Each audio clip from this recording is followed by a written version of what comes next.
January 30th, 1947, 0630 hours, Moose Jaw, Saskatchewan. William Henderson stood in his kitchen looking through a window that showed him nothing. White. Just white, moving horizontally across the glass with a sound like sand thrown against wood. He'd seen Saskatchewan blizzards before. 32 winters on the same quarter section had taught him what prairie wind could do. But this was different. The thermometer outside registered -42 Celsius, and that was before the wind. His wife Mary was already up, stoking the coal furnace in the basement. They'd brought in extra coal 2 days ago when the radio warned of a storm system moving across Alberta. Smart move. The snow had started yesterday afternoon, light at first, almost pretty. By midnight, it was horizontal. By dawn, it was a wall. Henderson pulled on his parka and stepped into the mudroom. He needed to check the barn, feed the livestock, milk the cows. Standard morning routine. Except, when he opened the door, the wind hit him like a fist, and he couldn't see the barn. Couldn't see anything beyond 3 feet. The barn was 40 yards from the house. 40 yards he'd walked 10,000 times. He closed the door. This was day one of what would become known as the worst storm in Canadian railway history. The winter of 1946-47 had been harsh from the start. Snow began falling in late December and never really stopped, just varied in intensity. By mid-January, southern Saskatchewan already had more snow than usual. The temperatures stayed low. The ground froze solid. And then the weather pattern shifted. A massive low-pressure system formed over the Rocky Mountains, pulling Arctic air down from the north and moisture up from the Pacific. When these systems collided over the prairies, they created something meteorologists would study for decades: a stationary blizzard system that refused to move. The storm hit on January 30th, with winds that would average 90 kilometers per hour for 10 straight days. Not gusts, sustained wind at highway speed, 24 hours a day, for a week and a half. And it brought snow. Not the heavy, wet snow that falls in fat flakes and piles up neatly. This was fine, dry, prairie snow, the kind that finds every crack, every gap, every opening.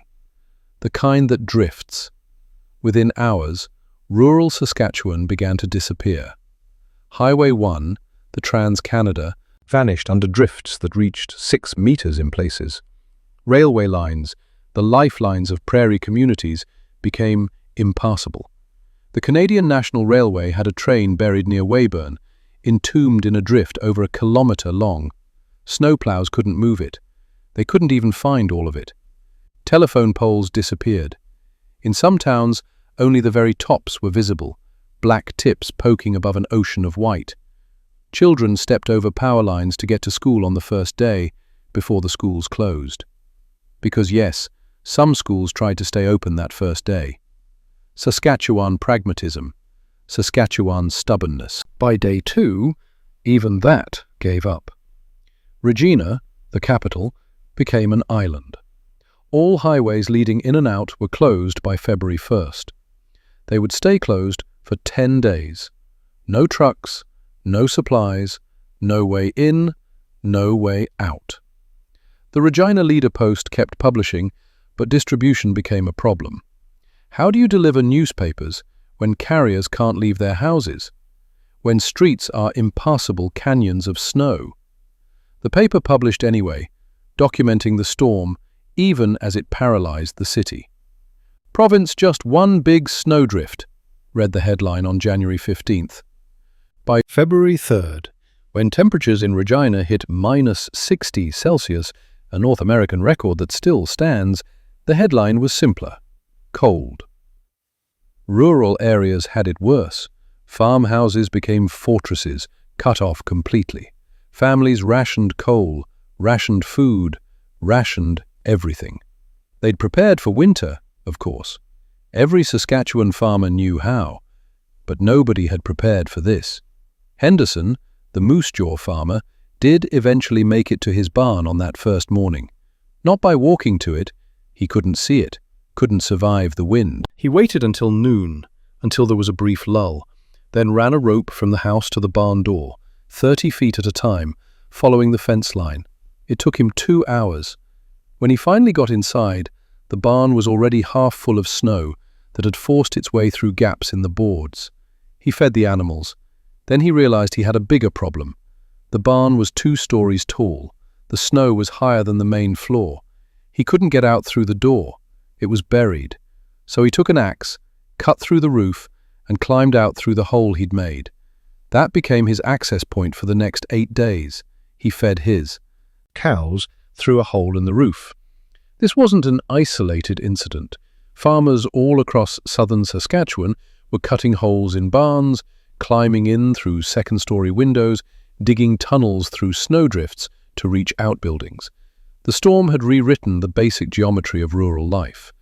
The Canadian Pacific Railway and Canadian National Railway both ground to a complete halt. This was unprecedented. The railways ran through blizzards as a matter of routine. They had snowplows, rotary plows, powerful locomotives designed for prairie winters. None of it worked. Near Weyburn, a CN passenger train became stuck in a drift on February 1st. The locomotive was completely buried.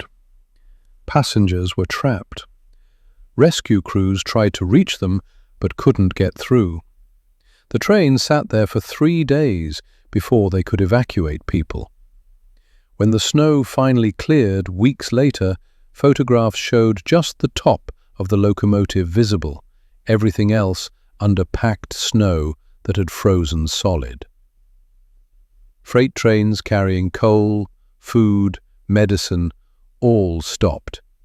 Some were abandoned in the middle of nowhere, crews evacuating to the nearest shelter. The railway system was Saskatchewan's circulatory system, and for 10 days it had a complete blockage. This created cascading problems. Coal deliveries stopped. Most Saskatchewan homes and businesses heated with coal in 1947. When deliveries stopped, fuel supplies began to run low.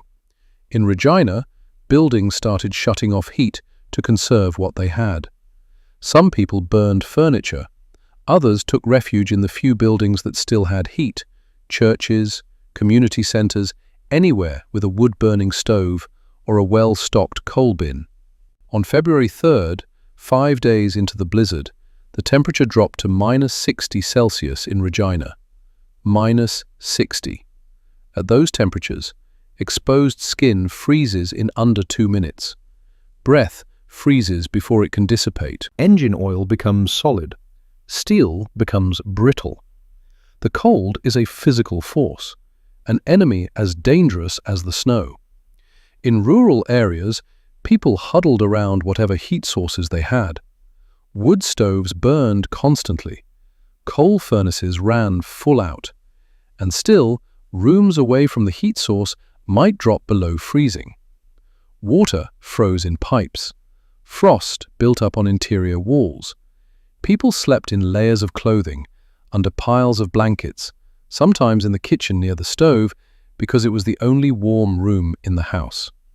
The combination, the snow, the wind, the cold, created conditions that were simply unsurvivable outdoors. People who got caught outside died, not over hours, over minutes. The exact death toll from the blizzard remains unclear in historical records. What is clear is that people died across the prairies. Some froze attempting to walk between buildings. Some died in vehicles trapped on highways. Some died in their own homes when heat failed and rescue couldn't arrive. 2 stories from the period illustrate the randomness of survival. Near Moose Jaw, a farmer left his house to check on livestock. He made it to the barn, 70 feet away, but couldn't find his way back. His wife stood in the doorway with a lantern, shouting. He walked in circles for 40 minutes, never more than 100 feet from the house, before finally stumbling into the porch. He survived with severe frostbite. That same day, 10 miles away, another farmer made the same trip. He didn't come back. They found him in the spring, 15 feet from his barn door. The blizzard didn't discriminate. It killed the unprepared and the experienced. It killed people who made reasonable decisions and people who took reasonable precautions. In whiteout conditions at 60 below, there is no such thing as reasonable. There is only lucky and unlucky. On February 8th, the wind died. Not gradually, all at once, as if someone had flipped a switch.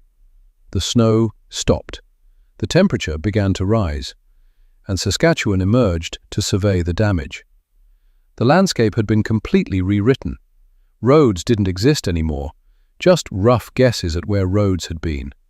Railway lines were buried under drifts that wouldn't melt until April. Some rural communities remained cut off for another week, while crews slowly dug their way in. But the digging began immediately. Military personnel arrived to help. Snowplows worked around the clock. The railways brought in specialized equipment from across Canada. And, slowly, painfully, southern Saskatchewan reopened. The economic cost was staggering. Thousands of livestock died. Crops that had been stored for spring planting were lost. Infrastructure, power lines, phone lines, rail lines needed extensive repair. The estimate ran into millions of dollars, real money in 1947. But there was also something else. Stories of neighbors helping neighbors, of communities pulling together, of people sharing food, fuel, shelter. The blizzard revealed something about Saskatchewan that residents already knew, but the rest of Canada needed to see. This was a place where people looked after each other because they had to. The prairie didn't give them a choice. Environment Canada officially designated the 1947 blizzard as the worst storm in Canadian railway history. That title still stands. The storm became a benchmark. Every subsequent blizzard gets compared to 1947. The 1964 storm? Bad, but not as bad as 47. The 2007 storm? Serious, but it was no 47. For those who lived through it, the blizzard became a dividing line in memory. There was before the storm and after the storm. Everything got dated in relation to those 10 days in February. William Henderson, the Moose Jaw farmer, kept farming that same quarter section for another 20 years. But he added some things. A rope strung permanently from house to barn. An emergency supply of coal that could last 6 weeks. A radio that he checked every evening, listening for weather warnings. Because he'd learned what the prairie could do. What winter could do when it decided to show its full force. And every winter after, when the snow started and the wind picked up, he'd stand at that same kitchen window and watch, remembering February 1947, remembering the white wall, remembering when Saskatchewan became uninhabitable for 10 days and life narrowed down to staying warm, staying fed, staying alive. The blizzard taught a simple lesson. Humans live on the prairie only because the prairie allows it. And sometimes, the prairie reminds everyone exactly who's in charge.